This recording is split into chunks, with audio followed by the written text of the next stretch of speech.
benar terjadi kelihatan miris seperti ini. Oke, selamat malam. Saya Dr. Firman Chandra, praktisi hukum, pengacara, dan dosen di beberapa universitas. Kami sebagai praktisi hukum memang miris keuangan negara, uang yang semestinya digunakan untuk mencerdaskan kehidupan bangsa, uang yang semestinya digunakan untuk memelihara fakir miskin, sehingga semua penduduk Indonesia harusnya minimum lulus S1, SPP gratis, jembatan banyak sekali dibangun, sekolah, pesantren, dan lain-lain dibangun, tidak ada pengemis di jalanan. Namun faktanya itu hanya dimiliki oleh keluarga itu saja. Bagaimana keuangan negara, sumber daya alam juga, mungkin keuangan pajak yang semestinya didapatkan oleh Direktur Jenderal Pajak, itu hanya dimiliki oleh keluarga itu saja, dan itu uang kita, jangan lupa. Nah, disinilah kami sebenarnya request dan mensupport siapapun penegak hukumnya, baik itu Kejaksaan Agung, KPK, atau kepolisian, untuk bisa mengambil uang kita semuanya. Ini adalah uang kita sebenarnya, yang digunakan untuk kemaslahatan umat, kemaslahatan semua masyarakat yang ada di Indonesia. Ada yang nilainya sangat fantastis, itu uang sebesar itu semestinya kalau bisa membangun jembatan, bisa membuat masyarakat Indonesia minimum S1 semuanya lulus. Yang menurut statistik sekarang 80% hanya lulusan SD. Sangat miris di situ. Jadi segera penegak hukum yang menangani kasus ini untuk segera mengambil uang kita semuanya tersebut, serahkan ke Direktorat Jenderal Perbendaharaan Negara untuk bisa membangun ribuan jembatan, jutaan sekolah, dan jutaan lulusan S1 bagi semua penduduk Indonesia. Maksudnya kan sekarang ini kan masyarakat di Indonesia kan berubah gitu dan nggak pasti gitu. Kalau saya ini kan korupsi ini gitu kan ganjaran itu seperti apa nih? Pertama, payung hukumnya ada dua, Undang-Undang Tipikor dan Undang-Undang Tindak Pidana Pemberantasan Pencucian Uang. Kemudian karena ini extraordinary crime, kejahatan luar biasa, beda dengan kejahatan lain, makanya ancaman hukumannya ada 3. Pertama, pemidanaan. Pemidanaan ini sampai pidana mati bagi tersangka yang memang telah terbukti sebagai dader, apalagi dilakukan tindak pidana tersebut pada saat kondisi tertentu, misalnya COVID, semua lagi kondisi tidak nyaman, tiba-tiba ada keluarga tertentu yang menikmati uang kita, dan itu semestinya di pasal 2 di Undang-Undang Tipikor bisa dilakukan. Tinggal penyidik dari penegak hukum tersebut itu mau apa enggak. Yang kedua adalah hukuman denda. Jadi untuk Tipikor dan tindak pidana pemberantasan pencucian uang itu ada denda maksimum 1 miliar. Kemudian yang ketiga adalah uang pengganti. Uang pengganti adalah uang yang diduga dikorupsi oleh tersangka. Yang menghitung siapa? Bisa badan pemeriksa keuangan, bisa auditor dari lembaga yang terpercaya, bisa kepolisian, bisa dari lembaga yang bisa menghitung kerusakan sumber daya alam. Kemudian itu adalah dasar uang pengganti yang harus dikembalikan oleh tersangka.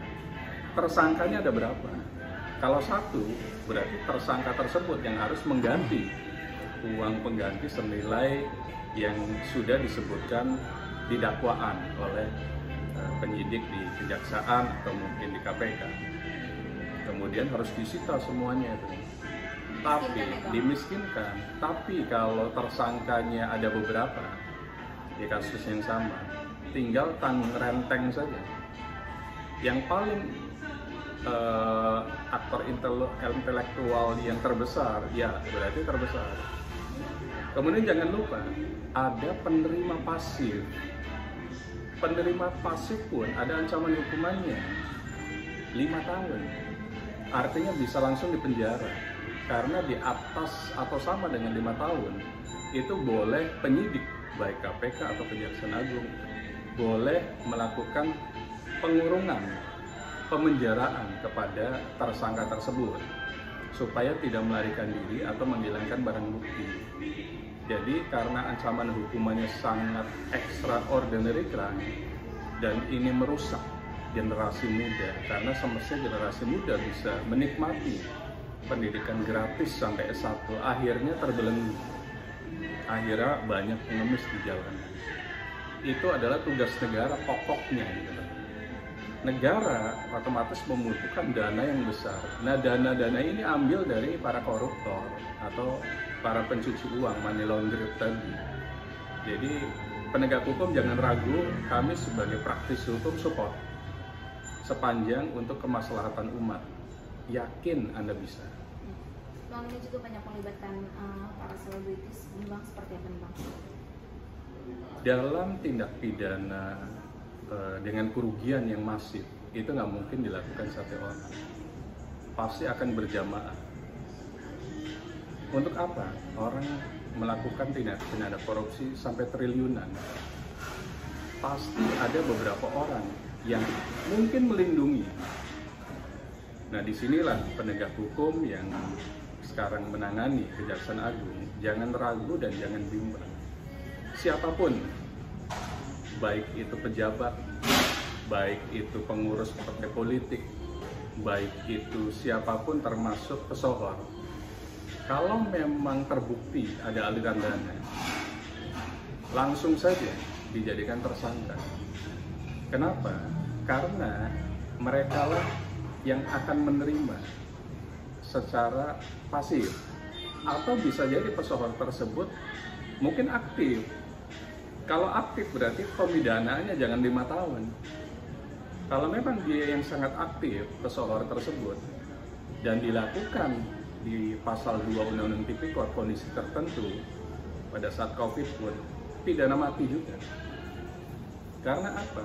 Itu akan menjadi efek jerah agar pesohor-pesohor atau artis legowo bahwa bekerja itu harus dengan prestasi dan tulus, bukan hanya menerima aliran dana yang tidak jelas, karena itu dana ilegal dan wajib untuk ditelusuri, wajib untuk disidik oleh penegak hukum. Jangan ragu, siapapun pesohornya, siapapun pejabatnya, sebenarnya bisa tahu mulai dari PPATK kerjasama, kemudian dicari saksi dan lain-lain. Apakah itu yang harus dilakukan? Sebenarnya cukup, tidak perlu menunggu undang-undang yang lain.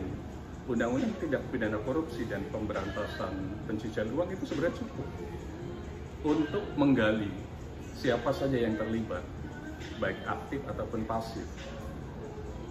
Anda lah sebagai penegak hukum yang harus bisa memberikan sebuah pemahaman kepada masyarakat Indonesia agar tidak terjadi lagi bahwa bekerja keras itu akan ada resultnya.